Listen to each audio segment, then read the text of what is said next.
మనకుండే సమయంలో మరి వాక్యాన్ని వినడానికి మన మనసులో స్థిరపరుచుకుందాం. 87వ కీర్తన ఒక 3 వచనాలు చదువుకొని ధ్యానం చేసుకుందాం. కీర్తనలు 87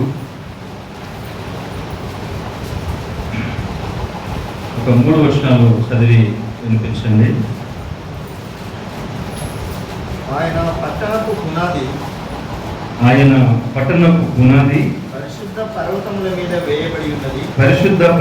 మీద వేయబడి ఉన్నది. యాకోబు నివాసములన్నిటికంటే సియోను గుమ్మములు యెహోవాకు ప్రియములై ఉన్నవి. దేవుని పట్టణమా, మనుషులు నిన్ను గూర్చి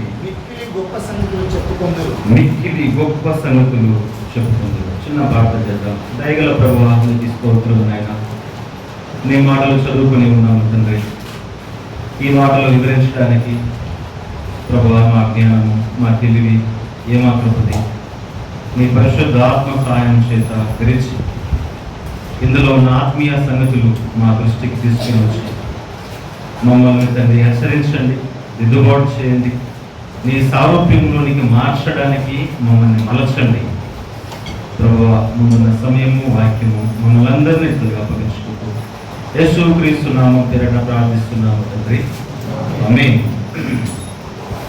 ప్రభునందు ప్రియులారా, మరి ఈ దినము కొన్ని శ్రేష్టమైన విషయాలు దైవ గ్రంథంలో నుంచి మనము ధ్యానం చేద్దాం. మన మనస్సు మరి అటు ఇటు వెళ్ళకుండా వాక్యం పైన కేంద్రీకరించండి. ఆ వాక్యం పైన మనస్సు ఉంటేనే వాక్యము మనకు అర్థమవుతుంది. ఎందుకంటే మనము నేర్చుకునే అంశాలు, అంటే నేర్చుకునే సంగతులు ఎంతో గూఢార్థమైనది. అది దేవుడు మరి మన కోసం రాయించిన మాటలు.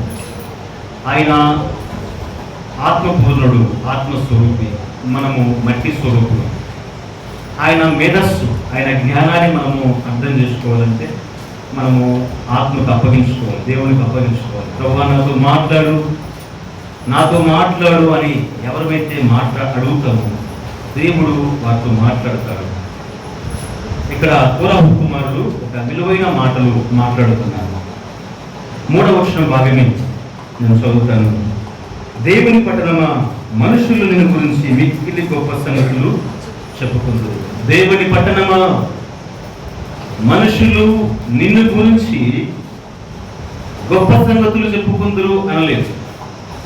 మిక్కిలి గొప్ప సంగతులు చెప్పుకుందరు అని అంటున్నాడు. నిజంగా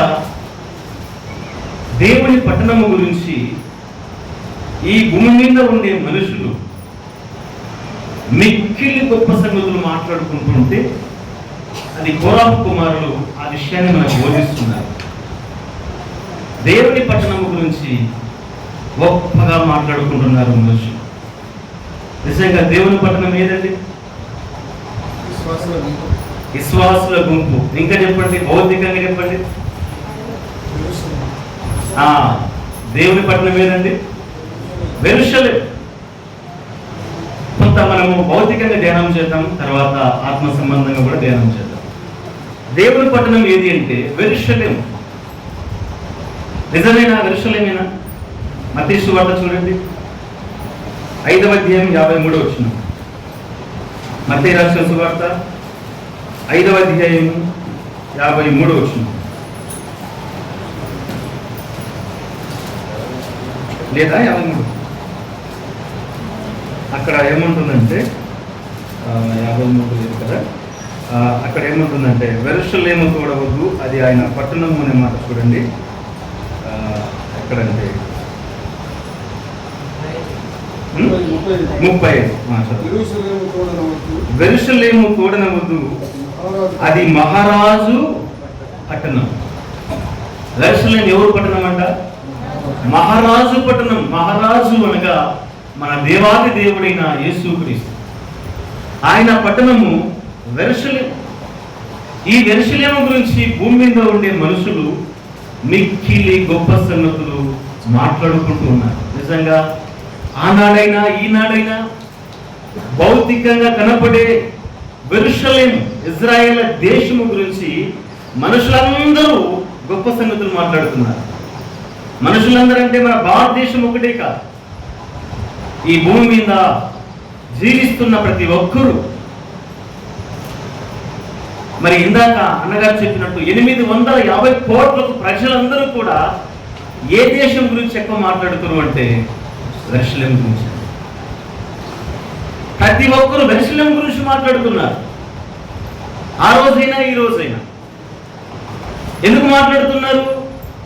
ఆ యెరూషలేము పట్టణంలో ఏముంది? ఎందుకు చెప్పుకోదగ్గ విషయాలు ఏమున్నాయంటే, దేవుడు ఆ పట్టణం విషయంలో ఆయన చూపిన ప్రేమ ఎంతో గొప్పది. యెరూషలేము పట్టణంలో యేసుక్రీస్తు ప్రభువారు తన ప్రాణాన్ని పెట్టారు. ఆ పట్టణంలో తన చెమట కార్చాడు, తన రక్తాన్ని కార్చాడు. ఆయన పాదాలు ముద్దాడిన స్థలము అది. ఆయన రక్తం ఒలికించాడు, తన ప్రేమను ఆయన చూపించాడు. 33 సంవత్సరాలు ఆ భూమితో ఆయనకుండే సంబంధం ఎంతో గొప్పది. ఆయన ముద్దాడిన ఆ స్థలాన్ని ప్రజలందరూ పోయిన కాలమే కాదు, భూతకాలమే కాదు, వర్తమాన కాలం, రాబోయే భవిష్యత్తులో కూడా మనం ఉన్నా లేకపోయినా ఆ పట్టణం గురించి గొప్పగానే మాట్లాడుతున్నారు, మాట్లాడబోతారు. చరిత్రలో మనం చూడగలిగితే ప్రియ సోదరులారా, ఆ యెరూషలేము పట్టణం మీదకి చరిత్రపరంగా మనం ఆలోచిస్తే చాలాసార్లు ఆ దేశం మీదకి యుద్ధాలు జరిగాయి. శత్రువులు దాదాపుగా ఆ దేశం మీదకి యుద్ధం చేయడానికి ఎన్నిసార్లు అటాక్ చేశారంటే, నేను రాసుకున్నది 153 సార్లు ఆ దేశం మీదకి యుద్ధం జరిగిందండి. 153 సార్లు అటాక్ చేశారు ఆ దేశాన్ని. అంత మాత్రమే కాదు, 46 సార్లు ఆ దేశాన్ని శత్రువులు స్వాధీనపరుచుకున్నారు. 153 సార్లు అటాక్ చేస్తే 43 సార్లు ఆ దేశాన్ని శత్రువులు స్వాధీనపరుచుకున్నారు. 2 సార్లు ఆ దేశాన్ని అగ్ని చేత కాల్చబడిందండి. ఇది చరిత్ర. 153 సార్లు అటాక్ చేసిన, 43 సార్లు స్వాధీనపరుచుకున్న, 2 సార్లు ఆ దేశము కాల్చబడిన ఆ దేశం గురించి ఈనేటి వరకైంది గొప్ప సంగతులే మాట్లాడుకుంటున్నాం. ఎందుకు 46వ కీర్తన చూడండి, 5వ వచనంలో. 46వ కీర్తన 5వ వచనంలో, 46వ కీర్తన 5వ వచనం. దేవుడు ఆ పట్టణంలో ఉన్నాడు, దానికి చలనము లేదు. దానికి చలనము లేదు అంటే దాన్ని కదిలించేవాడు ఎవడు కూడా లేడు అని అర్థం. దాన్ని కదిలించేవాడు లేడండి. దేవుడు ఆ పట్టణంలో మీద ఉన్నాడు, ఆ పట్టణం వైపు ఆయన చూస్తూ ఉన్నాడు, ఆయన సాయం చేస్తున్నాడు. అందుకే ఎన్ని దేశాలు ఆ దేశం మీద అటాక్ చేసినా, స్వాధీనపరుచుకున్నా, 2 సార్లు అగ్ని చేత కాల్చిన, నేటి వరకైంది ఆ దేశము కొండ మీది పట్టణం వల్లే ప్రకాశిస్తూ ఉందండి. అందుకే అంటున్నాడు కీర్తనాకారుడు, కోరాబు కుమారులు, దేవుని పట్టణం గురించి మనుషులు మిక్కిలి గొప్పగా మాట్లాడుకుంటున్నారు. ఎవరు మాట్లాడుతున్నారు? ఏ కాలంలో మాట్లాడుతున్నారు? సోదరులారా, కీర్తన 2వ దినవృత్తాంతములు మనం చదవగలిగితే, లేదా 48వ కీర్తన చూడండి. మొదటిగా ఎవరు మాట్లాడుతున్నారు అనగా 48వ కీర్తన 4వ వచనం, 4వ వచనంలో 3-4 వచనాల్లో 3వ వచనం నుంచి 3 నుంచి, దాని నగరులలో దేవుడు ఆశ్రయముగా ప్రత్యక్షమగుచున్నాడు. రాజులు కూడిరి, వారు ఏకముగా కూడి వచ్చిరి. వారు దాన్ని చూచిన వెంటనే ఆశ్చర్యపడి భ్రమపడి త్వరగా వెళ్ళిపోయింది. ఎంత ఆశ్చర్యం ఇది! ఈ మాటల సంగతులు చూడండి. రాజులు కూడిరి, ఎందుకోసం కూడుకున్నారు? ఆ దేశాన్ని స్వాధీనం చేసుకోవాలని కూడుకున్నారు. స్వాధీనపరుచుకున్నారా? రాజులు కూడిరి, ఏకముగా కూడిరి, దాన్ని చూచిరి, ఆశ్చర్యపడిరి, భ్రమపడిరి, ఏమేమో చేయాలనుకున్నారు. ఎన్ని ప్రయత్నాలు చేసినా వారి ప్రయత్నాలు ఫలించలేదు. రాజులు కూడిరి. ఏ రాజులు కూడిరి? 2వ దినవృత్తాంతముల గ్రంథం 20వ అధ్యాయము 1వ వచనం నుంచి 12 వచనాలు చదివితే అక్కడ 3 దేశాల వారు కనపడతారు. చదవాల్సిన అవసరం లేదు, కానీ గుర్తు చేస్తున్నాను. మోయాబీలు, అమ్మోనీయులు, ఎవీయులు, 3 జాతుల వారు, 3 దేశాల రాజులు కలిసి కూడుకొని యెహోషాపాతు ఉన్నటువంటి ఆ యెరూషలేము మీదకి యుద్ధం చేయడానికి వచ్చారు. అయినా భ్రమపడి ఆశ్చర్యపోయి, అయ్యో మనతో కాదు ఈ పట్టణాన్ని స్వాధీనపరచుకోవడానికి అని వాళ్ళు ఊరికినే వెళ్ళిపోయారు. అందుకే అంటున్నారు, దేవుని పట్టణము గురించి మిక్కిలి గొప్ప సంగతులు మాట్లాడుదురు. ఇది చరిత్రపరంగా దేవుడు ఈ సృష్టిలోనే అందరికీ ఒక కనువిప్పుగా చేసిన కార్యం ఇది. యెరూషలేము విషయం నిజంగా దేవుని పట్టణం గురించి మనుషులు గొప్పగా మాట్లాడుతూ ఉంటే, దేవుని పట్టణం గురించి మనుషులు గొప్పగా మాట్లాడుతూ ఉంటే, ఆ దేవుని పట్టణం భౌతికంగా యెరూషలేము అనుకుంటే, అది ఆత్మీయ కోణంలో మనం చూస్తున్నప్పుడు దేవుని పట్టణం ఇంతవరకు ఆనందరాజు చెప్పాడు కదండి, దేవుని పట్టణం ఏదంట? విశ్వాసులు అన్నాడు కదా. ఎఫెసీ పత్రిక చూడండి, ఎఫెసీ పత్రిక 2వ అధ్యాయం 19వ వచనంలో, ఎఫెసీలకు రాసిన పత్రిక 2వ అధ్యాయము 19వ వచనం, 2వ అధ్యాయం 19వ వచనం. కాబట్టి మీరిక మీదట పరజనులు పరదేశులై ఉండక పరిశుద్ధులతో ఏక పట్టణస్థులు దేవుని ఇంటి వారు. మనమందరం ఎవరండి ఇప్పుడు? దేవుని పట్టణం మనం, ఏక పట్టణం మనం. ఆ రోజు భౌతికమైన యెరూషలేము గురించి ఈ రోజైనా ఆ రోజైనా మనుషులు గొప్పగా మాట్లాడుకుంటున్నారే, ఈరోజు మనమందరము దేవుని పట్టణం. మన గురించి మనుషులు ఏం మాట్లాడుతున్నారు? చాలా చాలా సీరియస్ అయిన మెసేజ్ పిల్లరా. ఇది దేవుడు మన మేలు కోసమే ఈరోజు బయలుపరచబోతున్నాడు. ఈ వాక్యాలు విని మనం సరి చేసుకుంటే మనకంటే ధన్యులు ఇంకెవరు లేరండి. అంత విలువైనటువంటి సంగతులు ఇప్పుడు మనం చూస్తాం. దేవుని పట్టణం అని చెప్పుకునే మనము మన గురించి బజార్లో, మన గురించి పక్కోడు ఏం మాట్లాడుకుంటున్నాడు? గొప్ప సంగతులు మాట్లాడుతున్నారా? కృష్ణాలు, ధనాశ, స్వార్థం, వారిలో ఉన్నటువంటి ద్వేషము ఎలాంటిదో ప్రజలు పిల్లరా ఎలా మాట్లాడుకుంటున్నారు మన గురించి. ఇది చాలా అవసరం.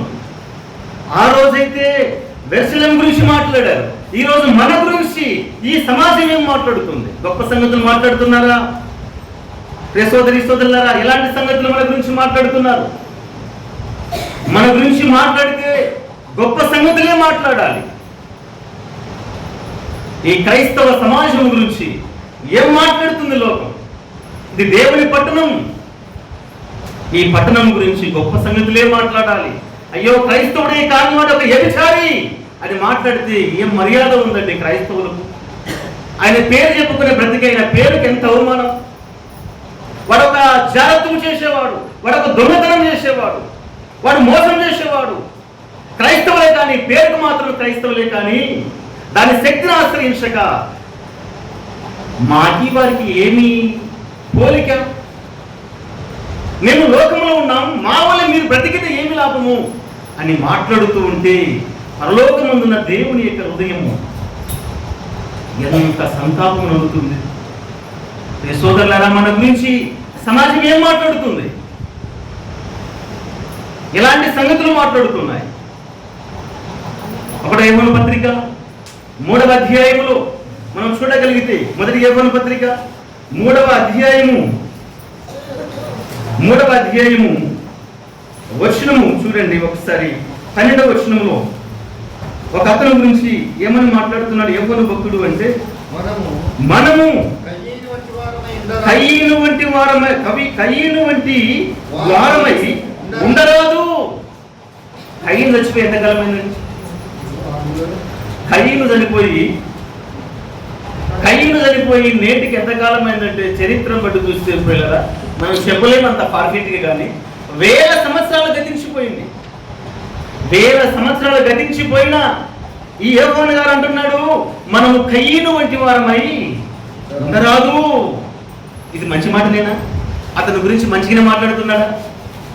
కింద వచ్చిన వాళ్ళు ఏమంటున్నారండి? వాడు దుష్టుని సంబంధి, తన సహోదరుని చంపినవాడు.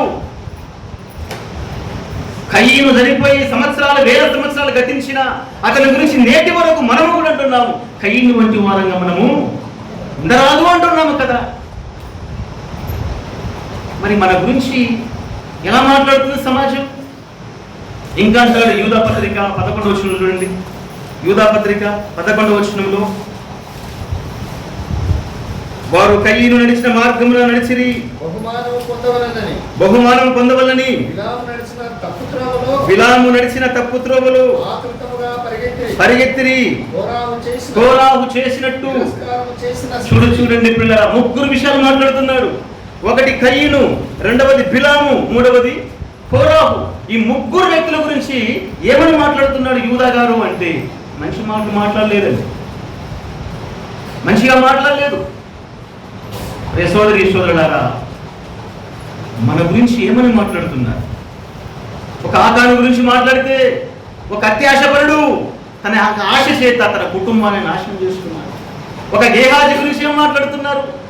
ఒక ఇస్కరియోతు యూదా గురించి ఏం మాట్లాడుతున్నారు? సమాజం ఇంత బ్యాడ్ న్యూసే కదా వాళ్ళ జీవితాల్లో.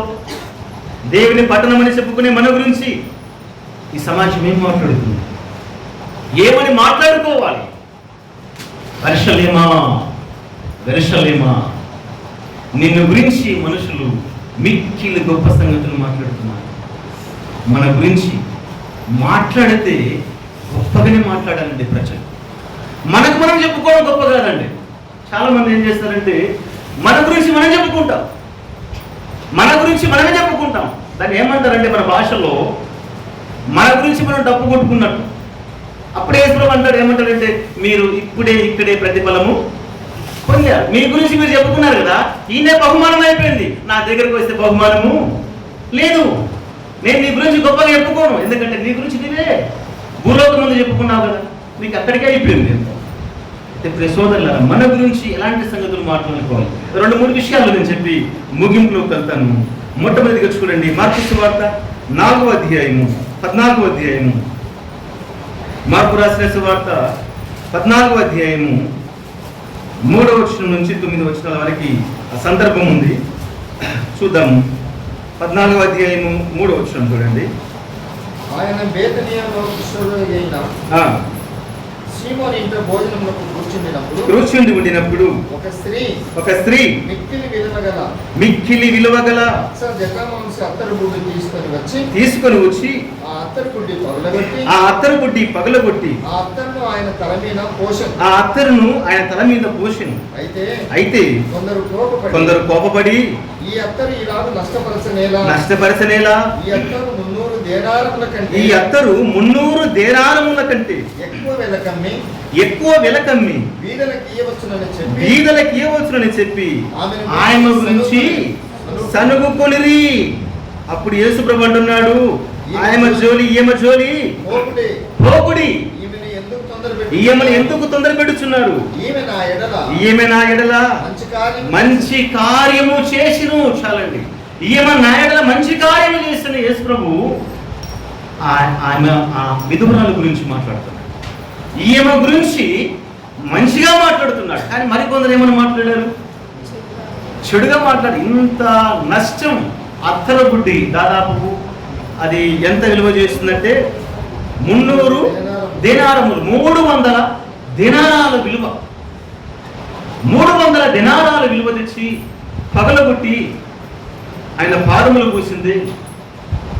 ఎందుకు ఈ నష్టం చేశావు నీవు అని అక్కడ అగ్రజుడు అంటే ఆ ఇస్కరియోతు యూదా మొట్టమొదటిగా, ఎందుకు నష్టం చేశావు? ఆ 300 దేనారాలు ఇస్తే నా సంచిలో వేసుకునేవాడిని కదా, నా సంచిలో వేసుకునేవాడిని. అప్పుడప్పుడు నాకు అవసరమైనప్పుడు ఒక్కొక్క దినారం తినేవాడిని. ఎందుకు నష్టపరిచావు అని ఆయనతో పాటు మరికొంతమంది సరుగుతున్నారు. అప్పుడు యేసుప్రభువు అన్నాడు, ఈమె జోలికి వెళ్ళకండి. ఈమె చేసింది ప్రపంచం అంతా కూడా ఆయన గురించి రాబోయే తరాల్లో మీరు మాట్లాడుకుంటారు. ఏమైనా భూస్థాపన నిమిత్తం చేసింది. ఆమె చేసిన కార్యము ఈనేటి వరకైంది.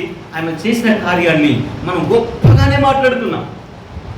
300 దినారాలు దేవుని కోసం ఇచ్చింది. ఒక దినారం విలువ ఎంతో తెలుసండి? ఒక దినారం విలువ ఎంత? మత్తయి సువార్త 20వ అధ్యాయం 2వ వచనం చూడండి. ఒక దినారం యొక్క విలువ ఎంత ఉందంటే అక్కడ చెప్తాడు చూడండి. మత్తయి సువార్త 20వ అధ్యాయం 2వ వచనం మాత్రమే చూద్దాము. ఒక దినారం విలువ ఆ సన్నివేశాన్ని గుర్తు చేస్తున్నాడు అక్కడ 20 అధ్యాయము 2వ వచనంలో. దినమునకు ఒక దేనారము చొప్పున దినమునకు ఒక దేనారము చొప్పున పనివారితో ఒడబడి చేసి. చాలండి. పనివారితో ఒడబడి చేసిను అంటే ఒక రోజంతా కష్టపడి పని చేస్తే కూలి ఎంత ఆ వ్యక్తికి? ఒక్క దేనారము. అది చూడండి, పగలంతా పని చేస్తే ఒక్క దేనారము కూలి. దాని విధి ఇప్పుడు ఎంత ఉంటుంది? సోదరులారా, ఆ కాలంలోనే 300 దినారాలు. ఆ కాలంలో 300 దినారాలు. దాన్ని గనక మనము కన్వర్షన్ చేస్తే ఈరోజు ఎంత అవుతుంది? ఈరోజు ఎంత అవుతుంది లెక్కిస్తామా? క్యాల్కులేటర్ కూడా అందదండి. ఒక 10 ఏళ్ళ కిందట బంగారం ఎంత ఉంది? 10 సంవత్సరాల కిందట. ఒక 15 సంవత్సరాల కిందట ఎంత ఉంది? 10,000, 15,000. 15 ఏళ్ళ కిందట. ఒక 15 ఏళ్ళు దాటిపోతే ఇప్పుడు ఎక్కడికి వచ్చింది బంగారము? ₹1,00,000 వచ్చింది. 2000 సంవత్సరాల క్రితము 300 దినారాలు. 300 దినారాలు ఈ రోజు లెక్క చేస్తే కోట్లలో ఉంటుందండి. ఆయన చేసినది గొప్ప కార్యం. ఆయన గురించి మనం మాట్లాడుతున్నాం. నిజంగా దినారం యొక్క విలువ, ఒక రోజంతా కష్టపడితే వచ్చేదే ఒక దినారం. అంటే 300 దినారాలు దేవునికి అప్పగించిందంటే దాదాపుగా సంవత్సరం అంతా జీతం, 10 నెలల జీతం అనుకోండి. 300 రోజులు కష్టపడితే వచ్చే కష్టాన్ని ప్రభుల వారికి ఆయన అంకితం చేసింది. ఎంత త్యాగం అది! ఎంత త్యాగం అది! ఒక రోజు కష్టము దేవునికి ఇవ్వడానికి మనము వెనకాడుతుంటాం, ఇబ్బంది పడుతూ ఉంటాం. ఒక రోజు కష్టం. ఆయన ఎన్ని రోజుల కష్టం వేసింది ఆ లెక్కల? ఒక రోజుకి ఒక దినారం కూలంటే ఎన్ని రోజులు అవుతుంది? ఇప్పుడు 300 దినారాలు ఎన్ని రోజులు అవుతుంది? 300 రోజులు కష్టాన్ని తెచ్చి ప్రభుల వారికి ఆయన అప్పగించిందండి. సోదరులారా, ఆ రోజే అది ఒక రోజు దినారం. ఒక రోజు పని చేస్తేనే వస్తుంది ఒక దినారం. అప్పుడే అంత విలువ అది. ఈ రోజు చూస్తే కోట్లలో అది లెక్కకు వస్తుంది. అయితే అంటున్నాడు, ఆయన చేసినది గొప్ప కార్యమే. ఆయన జోలికి వెళ్ళకండి. సోదరులారా, ప్రభువు కోసం మనము కూడా ఏదైనా కార్యం చేస్తే మనుషులు మన గురించి గొప్పగా మాట్లాడుకోవాలి. బెత్లెహేము పట్టణం గురించి గొప్పగా మాట్లాడుకున్నారు కదా. మన గురించి కూడా, మనం చేసే కార్యాల గురించి కూడా పక్కోడు విన్నప్పుడు, పక్కవారు చూసినప్పుడు ఎంత మంచి కార్యం చేశారు వీళ్ళు అని ప్రభుని స్తుతించారు. నిజంగా యేసు ప్రభు అంటున్నారు, ఆయన జోలికి వెళ్ళకండి. అలాంటి కార్యం చేసింది ఆయన. చరిత్రలో నిలిచిపోయే కార్యం చేసింది. మనం ఎలాంటి కార్యాలు చేస్తున్నాం? మరిచిపోయే కార్యాలు చేస్తున్నాము. చరిత్రలో నిలిచిపోయే కార్యాలు మనము చేయడానికి సిద్ధపడుతున్నాము. సోదరి సోదరులారా, ఇంకొక విధురాలు కనబడుతుంది బైబిల్లోని. లూకా సువార్త 21వ అధ్యాయంలో చూడండి. లూకా సువార్త 21వ అధ్యాయము 1వ వచనం నుంచి 4 వచనాలు ఆ సన్నివేశాలు ఉన్నాయి. మనకందరికి బాగా సుపరిచితము. ఈమె కానుకలు వేసేటప్పుడు అందరూ కానుకలు ఇస్తున్నారు.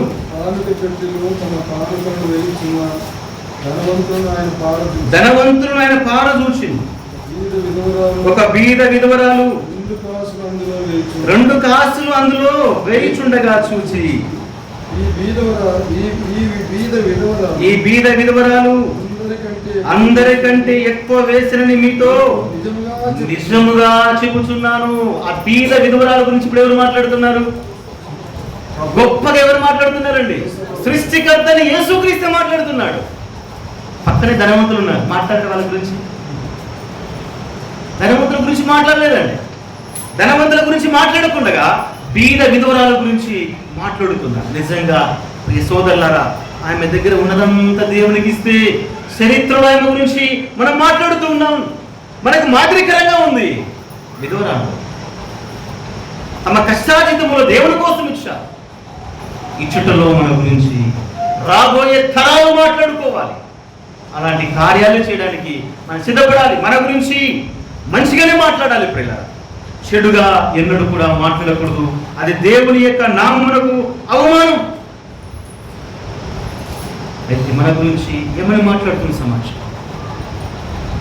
ఒక విధవరాల గురించి మనం చూస్తున్నాం. 300 దినాలను వేసి చరిత్రలో నిలిచిపోయింది. 2 కాసులు ఉన్నదంతా వేసి చరిత్రలో నిలిచిపోయింది. సృష్టికర్త వారి గురించి మాట్లాడుతున్నాడు. ఓ పట్టణమా, నిన్న గురించి మనుషులు గొప్పగా మాట్లాడుకోవాలి. ఈ లోకంలో దేవుని కోసం చేసే కార్యాలు చరిత్రలో నిలిచిపోతాయి. మనుషుల కోసం చేసే కార్యాలు ఇలా మట్టిలో కలిసిపోతాయి. ఎందుకు అంటే ఒక మనిషికి మనం మేలు చేయడం తప్పు కాదు, కానీ మర్చిపోవటం అవతలి వ్యక్తి తప్పు. యేసు ప్రభుల వారే ఎన్నో గొప్ప కార్యాలు చేస్తే ఆయన వెంటనే మర్చిపోయారండి.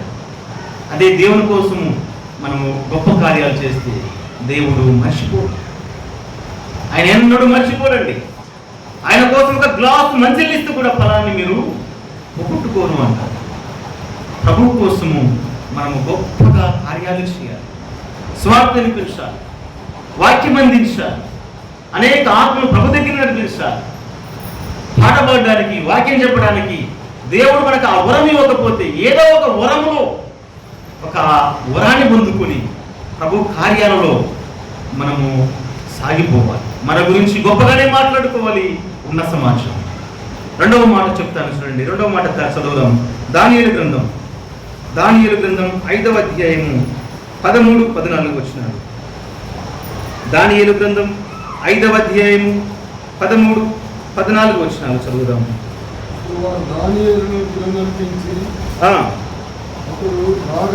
అతడు రాగా రాజు ఇట్లనెను, నా తండ్రి యూదయలో నుండి ఇక్కడికి తీసుకుని వచ్చిన జల సంబంధ యూదులలో నుండి దానియేలు నీవే కదా. దేవతల ఆత్మయు వివేకమును బుద్ధియు విశేష జ్ఞానమును నీ యందు ఉన్నవని నిన్ను గురించి వింటిని. రాజు ఏమన్నాడండి? దానియేలులో ఉన్నటువంటి ఒక శ్రేష్టమైన బుద్ధి, జ్ఞానము, వివేకము ఆ సంగతులు రాజు విన్నాడు. రాజు దగ్గరికి దానియేలు బుద్ధి విషయం వెళ్ళిపోయిందంటే అతడు ఆ దేశ ప్రజలు ఎంత గొప్పగా మాట్లాడుకుంటారు. ఒక వీడియో ప్రధానమంత్రి లేదా ముఖ్యమంత్రి రేవంత్ రెడ్డి దగ్గరికి వెళ్ళిపోవాలంటే ఆ వీడియోను మనం ఏం చేయాలండి? ఫార్వర్డ్ చేయాలి కదండి. ఎక్కువగా ఫార్వర్డ్ చేస్తూ ఉంటే ఆటోమేటిక్గా అక్కడికి వెళ్ళిపోతుంది. ఇప్పుడు దానియేలు ఒక శిరస్సాల్లో ఉన్నటువంటి ఒక దాసుడు, ఇతని యందు బుద్ధి, వివేకము, జ్ఞానము, దేవతల ఆత్మ ఉందని ఆ రాజు దగ్గరికి వెళ్ళాలంటే ప్రజలు ఎంత మాట్లాడుకుంటారు? ప్రజానికం ఎంత వైరల్ చేసి ఉంటారు ఆ సంగతులు. బబులోని దేశమంతా దానియేలు అని మారుమరుగుతూ ఉంది. అంత బుద్ధి, జ్ఞానం సంపాదించుకున్నవాడు. సోదరులారా, అతని బుద్ధి గురించి, అతని జ్ఞానం గురించి దేశ ప్రజలు మాట్లాడుకుంటూ ఉంటే రాజు దగ్గరికి వెళ్ళిపోయింది. రాజు దగ్గరికి వెళ్ళడమే కాదండి, అక్కడ రాజు భార్య విషయంలో కూడా మాట్లాడుతున్నారు. రాజు భార్య కూడా మాట విన్నట్టుగా 5వ అధ్యాయము 6వ వచనం చూడండి. 6వ వచనంలో అతని ముఖం వికారమాయను, అతడు మనస్సునందు కలవరపడగా అతని నడుము కీళ్లు వదిలి మోకాలు గడగడ కొట్టుకొనిచున్నది. 24వ వచనం 5వ అధ్యాయము 24 కాదండి, 5వ అధ్యాయం 10-11 వచనాలు. రాజునకును అతని అధిపతులకును జరిగిన సంగతి రాణి తెలుసుకుని, చాలండి, రాణి ఏం తెలుసుకుంది? రాజుకు అతని అధిపతులకు జరిగిన సంగతి రాణి తెలుసుకుంది. అయ్యా, మీకు ఏదో ఒక ప్రమాదం పొంచి ఉందని నాకు తెలిసింది. రాజా, నీ యొక్క బుద్ధి బాగు కావాలంటే, నీకు సంభవించబోయే ప్రమాదం బాగు కావాలంటే నేను విన్నాను. దానియేలు అనే వ్యక్తి గొప్ప జ్ఞానవంతుడు, నువ్వు అతని దగ్గరికి వెళ్ళాలి అని చెప్తుంది. ఏం జరిగింది రాజుకు అంటే 5వ అధ్యాయం మొదటి నుంచి మనం చదువుకుంటూ వస్తే అక్కడ బెల్షస్సర్ అనే రాజు మనకు కనబడుతున్నాడు. 1000 మంది ఉపపత్నులతో బిందె ఏర్పాటు చేసుకున్నాడు. ద్రాక్షరసం తాగేటప్పుడు సొలొమోను కట్టించినటువంటి మందిరంలో ఉన్నటువంటి ఉపకరణాలు, ఆ ఉపకరణాలలో ద్రాక్షరసం పోసుకొని తాగుతున్నారండి. అంటే దేవుని యొక్క వస్తువులు, అది దేవుని యొక్క వస్తువులు, ఉపకరణాలు. పరిశుద్ధమైన స్థలంలో ఉండే ఆ ఉపకరణాలు తీసుకుని ప్రియులారా మందు మోసుకొని తాగుతున్నారు, విచ్చలవిడిగా జీవిస్తున్నారు. అయితే అలాంటి విచ్చలవిడి జీవితం చూసినప్పుడు పరలోకం నుంచి ఒక దేవదూత వచ్చి ఇలా రాస్తూ వెళ్ళిపోయింది. రాత చూస్తున్నాడు, దేవదూతను చూశాడు, కానీ దాని యొక్క అర్థం ఏదో ఇతనికి తెలియలేదు. రాత్రి నిద్రపడలేదు, అతడు ఎంతో కృంగిపోయాడు. అప్పుడు రాణి అంటుంది, నీకు ప్రమాదం ఉంది, నీ రాజ్యం వెళ్ళిపోతుంది ఇతరుల చేతికి, నీవు ఫలానా దానియేలు దగ్గరికి వెళ్ళు, ఆ దేవదూత ఏమి రాసిందో అతడు చెప్పగలడు అని దానియేలు దగ్గరికి వెళ్తే దానియేలు దగ్గర అప్పుడు ఈ విషయం పిల్లరా రాజు మాట్లాడుతున్నాడు. దానియేలు, నీ గురించి నేను చెప్పగా వింటిని. ఒక రాత వచ్చి దేవదూత రాసిపోయింది. ఆ రైటింగ్ ఏమో నాకు అర్థం కాదు, ఇప్పుడు దేవదూత యొక్క రైటింగ్ అర్థం చేసుకున్న వారు ఎవరు? దేవతల ఆత్మ గలవాడే, దేవతల ఆత్మ గలవాడు దేవదూత యొక్క రైటింగ్ అర్థం చేసుకొని చెప్తున్నాడు. ఇప్పుడు ఆ వచనం చూడండి, ఏమని రాసిందట దేవదూత? 21వ వచనము, 24వ వచనం, 5వ అధ్యాయం 24వ వచనంలో, ఆయన ఎదుటి నుండి ఎడచేయి వచ్చి ఈ రాతను రాసిన శాసనం మీదనగా మెనే టెకిల్ ఉపార్సిన్. ఈ వాక్య భావం ఏమనగా దేవుడు నీ ప్రభుత్వ విషయంలో లెక్క చూసి దాన్ని ముగించును. టెకేలనగా ఆయన నిన్ను త్రాసులో చూచగా నీవు తక్కువ వాడుగా కనబడుతుంది. దేవదూతల యొక్క రాజును అర్థం చేసుకొని రాజు చెబుతున్నాడు, నీ యొక్క ప్రభుత్వము ఇంతటితో ముగించబడింది. మాదీయులు పారసికులు వచ్చి ఈ సామ్రాజ్యాన్ని వాళ్ళు సొంతం చేసుకుంటారు. త్రాసులో చూస్తే నీవు తక్కువగా కనపడుతుంది. ఎందుకు పోయింది అధికారం? దేవుని యొక్క మందిరములో ఉండే ఉపకరణాలతో పెట్టుకున్నారండి. చాలా సీరియస్ అయిన మాట నేను గుర్తు చేస్తాను, దీన్ని అన్నిదిగా భావించవద్దండి. ఈ వాక్యం చదువుతున్నప్పుడు నాకు ఇలా అనిపించింది, దేవుని మందిరములో ఉండే ఉపకరణాలతో పెట్టుకున్నాడు బెల్షస్సరు. ఉపకరణాలతో పెట్టుకుంటేనే అతని ప్రభుత్వానికి, అతని జీవితానికి ప్రమాదం వచ్చింది. ఉపకరణాలతో పెట్టుకుంటేనే ఇంత దేవుని ఉగ్రత గురైతే దేవుని యొక్క సేవకులతో, సంఘాలతో ఈరోజు పెట్టుకుంటే ఏమవుతుంది? ఎంతమంది క్రైస్తవులు బలైపోతున్నారు, ఎన్ని సంఘాలు నేలమట్టమైపోతున్నాయి, ఎన్ని సంఘాలు నిందించబడుతూ ఉన్నాయి, మనం కళ్ళారా చూస్తూ ఉన్నాం.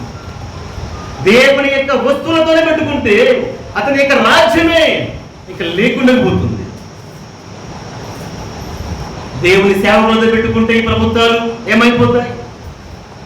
సోదరులారా, చెప్పుకోవడానికి చాలా బాధాకరమైన విషయాలు. ఏనాడైనా సరే దేవుని వస్తువులతో కానీ, దేవుని సేవకులతో కానీ, దేవుని పిల్లలతో కానీ ఏ ఒక్కరు కూడా పెట్టుకోకూడదండి. అది శాపానికే గురి. పెట్టుకున్నాడు బెల్షస్సరు, దేవదూత వచ్చి రాసింది, ఇంకా అయిపోయింది, నీ రాజ్యం క్లోజ్. రే సోదరులారా, ఇలాంటి ఆత్మ పొందిన వాడు దానియేలు. ఈ దానియేలు గురించి ఎవరు మాట్లాడుతున్నారు?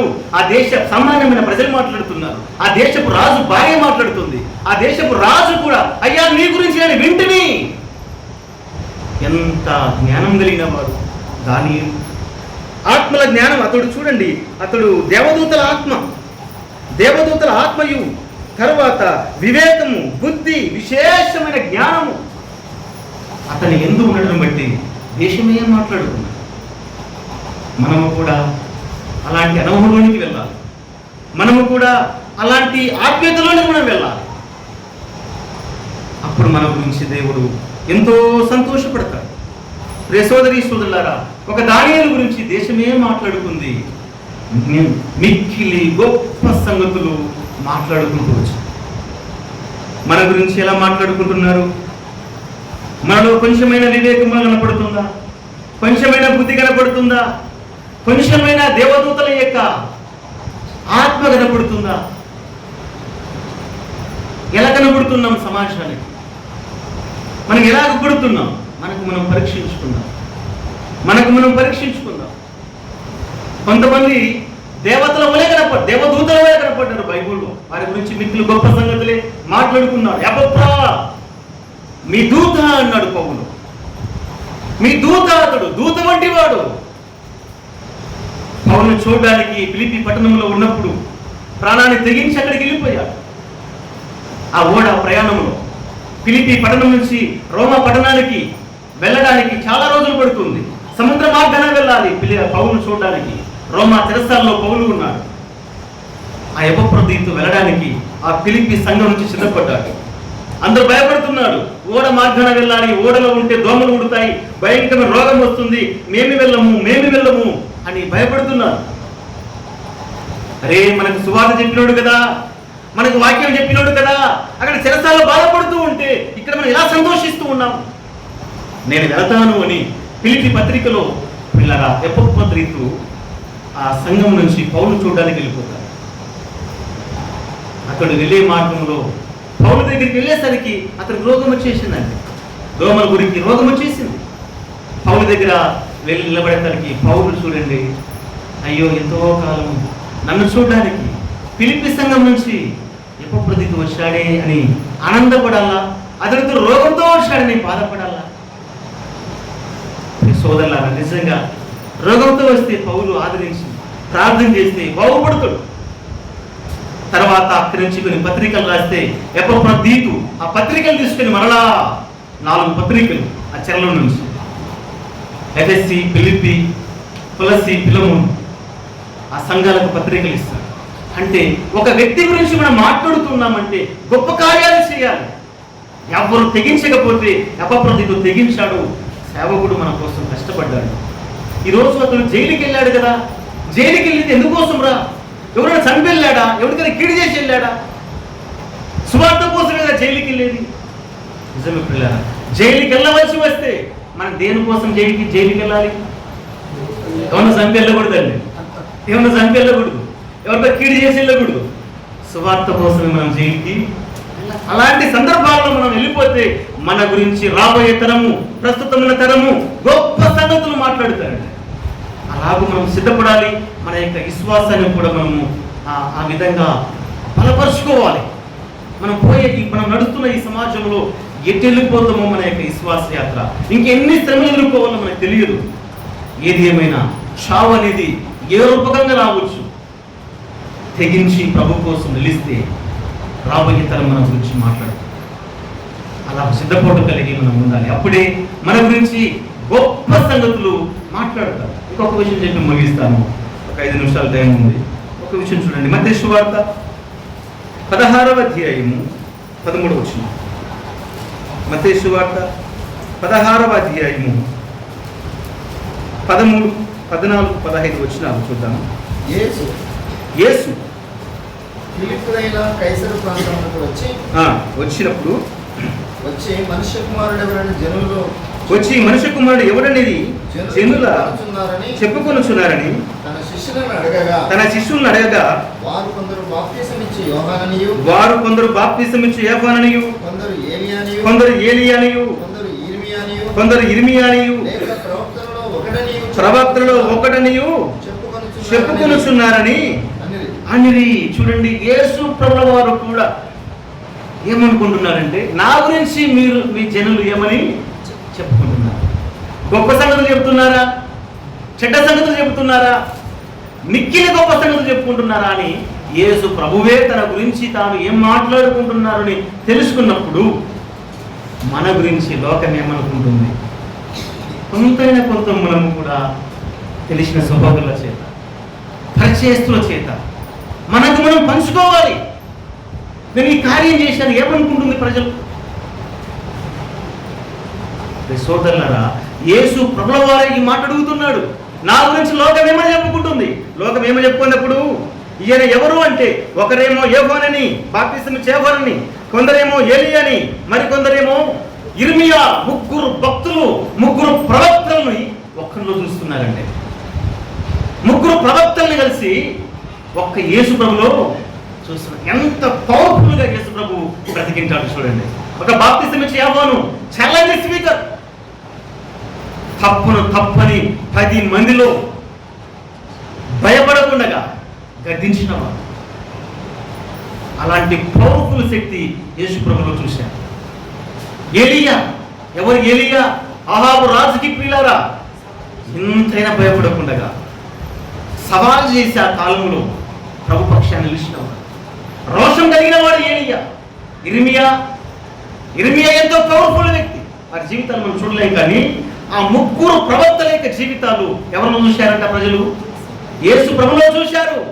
సోదరులారా, ఈ మధ్యాహ్న కాలం ముందు ఒక్క ప్రవక్త గురించి అయినా సరే మన గురించి మాట్లాడుతున్నారా? అయ్యో, ఈ వ్యక్తి ఎఫోర్ లాగా ఉన్నాడు, ఒక ఏలియా లాగా ఉన్నాడు, ఒక ఇర్మియా లాగా కన్నీరు ప్రార్థన చేస్తున్నాడు అని నీ గురించి నా గురించి ప్రజలు చెప్పుకుంటున్నారా? ఏ బ్రతుకుతున్నాం మనం? క్రైస్తవ జీవితం మనం బ్రతికితే 10 మంది మాట్లాడుకోవాలి, మిక్కిలి గొప్ప సంగతులు మాట్లాడుకోవాలి. అది నేనైనా మీరైనా సరే అలా బ్రతికి మన యాత్ర ముగించాలి అని దేవుడు ఇష్టపడుతున్నాడు. ఇవి దేవుని మాటలు. సోదరులారా, మన గురించి మిక్కిలి గొప్ప సంగతులు మాట్లాడారు. యేసు ప్రభువు వారి గురించి ఒక బాప్తిసం ఇచ్చే యోహాను, ఒక ఏలియా, ఒక ఇర్మియా అని చూస్తున్నారు. అప్పుడు లూకా సువార్త 23:8 ఒక హేరోదే దేశపు అధికారి యేసును చూడగోరను. ఎందుకు చూడాలనుకున్నాడు? జన సమూహం అంతా గొప్ప గొప్పగా మాట్లాడుకుంటున్నారే, ఆ వ్యక్తి నేను చూడాలి, నేను చూడాలి, నేను చూడాలి. సోదరులారా, నిజంగా యేసు ప్రభుని చూడాలని ఆశపడ్డాడు, చూశాడు, సంతోషించాడు. యేసు ప్రభు వారి గురించి ఒక దొంగ మాట్లాడాడు. ఏమని మాట్లాడాడు? లూకా సువార్తలో దొంగ సిలువలో 23:31-39-41 నీవు దేవునికి, అరే నువ్వు అదే శిక్ష విధిలో ఉన్నావే, దేవునికి భయపడవా? అక్కడ వేలాడుతున్నటువంటి యేసు ప్రభువు వారు ఎవరనుకున్నావు? ఆయన దేవుడు. ఒక దొంగ మాట్లాడుతున్నాడు, ఆయన దేవుడని. ప్రజలు మాట్లాడుతున్నాడు, బాప్తిసం ఇచ్చే యోహానుని. ప్రజలు మాట్లాడుతున్నారు ఏలియాని, ప్రజలు మాట్లాడుతున్నారు ఇర్మియాని, ప్రజలు మాట్లాడుతున్నారు అబ్రహాం కంటే గొప్పవాడు. ఇక్కడ ఏం మాట్లాడుతున్నారండి ప్రభు గురించి? మన గురించి ఒక్కరైనా ఏం మాట్లాడుతున్నారు? ఏమని మాట్లాడుకుంటున్నారు? పరీక్షించుకుందాం. ప్రియ సోదరి సోదరులారా, ఇప్పటికే చాలా సంవత్సరాలు దాటుకుంటూ వచ్చాం. ఇంకెప్పుడూ మన యాత్ర తెలియదు. మన జీవితం అశాశ్వతం. కొందరైనా మన మంచి గురించి మాట్లాడుకోవాలి. అది ప్రభు కోసము మనం బ్రతికితే చరిత్రలో మనం నిలిచిపోతాం. అందుకే ఆ రోజు కోరాహు కుమారులు మాట్లాడుతున్నారు దేవుని పట్టణం గురించి మిక్కిలి గొప్ప సంగతులు మాట్లాడుకోవచ్చు.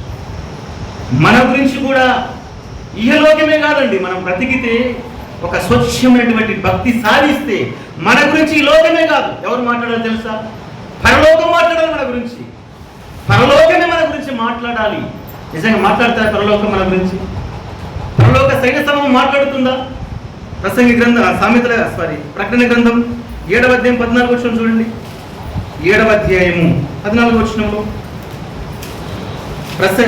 ప్రకటన గ్రంథం 7వ అధ్యాయము 14వ వచనం ఏమని మాట్లాడుతుంది పరలోక సైన్యము? అందుకు నేను అయ్యా ఇలాగ నాతో చెప్పు, వీరు మహాశ్రమలలో నుండి వచ్చిన వారు గొర్రె పిల్ల రక్తములు తమ వస్త్రములు ఉతుకుకొని వాటిని తెలుపు చేసుకొని ఇక్కడికి వచ్చారు. పరలోకమే నీ గురించి మాట్లాడాలి. పరలోక సైన్య సమూహమే నీ గురించి మాట్లాడాలి. నీ వస్త్రాలు ఉతుక్కున్నావా? నీ జీవితం మార్చుకున్నావా? వీరు మహాశ్రమల నుంచి వచ్చారు. దేవుడు నమ్మి ఏ శ్రమ అనుభవించావు? దేవుడు నమ్మితే సుఖం వస్తుంది అనుకుంటున్నావా? సుఖం వస్తుంది, కష్టం వస్తుంది. కష్టం గురించి మాట్లాడుకోవాలి, సుఖం గురించి మాట్లాడుకోవాలి. మన గురించి పరలోకమందు దేవదూతలు మాట్లాడాలి. వీరు అయ్యా భూలోకములో నీ కోసము త్యాగం చేసినటువంటి వారు. ఒక విధవరాలు వలె 300 దేనారాలు ఏ విధంగా అయితే ఇచ్చి జ్ఞాపకార్థంగా నిలిచిందో నీ కోసం వాళ్ళంతా గొప్ప కార్యాలు చేశారు. ఒక విధవరాలు 2 కాసులు ఇచ్చిందయ్యా నీ కోసం. చరిత్రలు నిలిచిపోయారు కదా.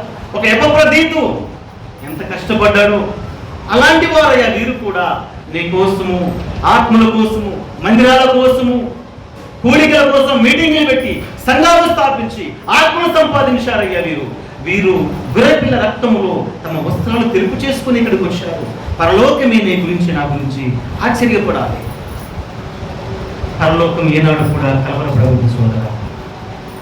పరలోకం నీ కోసం నిశ్శబ్దంగా కూడదు సోదరా. పరలోకం మౌనం ధరించకూడదు నీ కోసం. పరలోక సైన్య సమూహం మౌనం ధరిస్తే నీ బాధ వర్ణించు.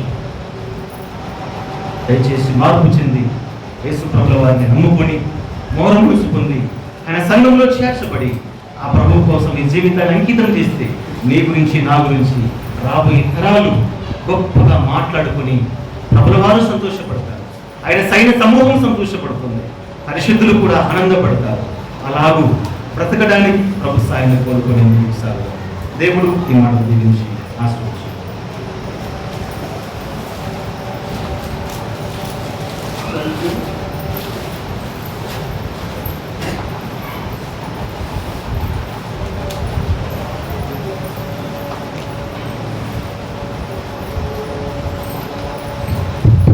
ఇంతవరకు దేవుని వాక్యాన్ని విన్నాను. దేవుడు మనకి జ్ఞాపకం చేశాడు. వాటిని మరియు ప్రకారంగా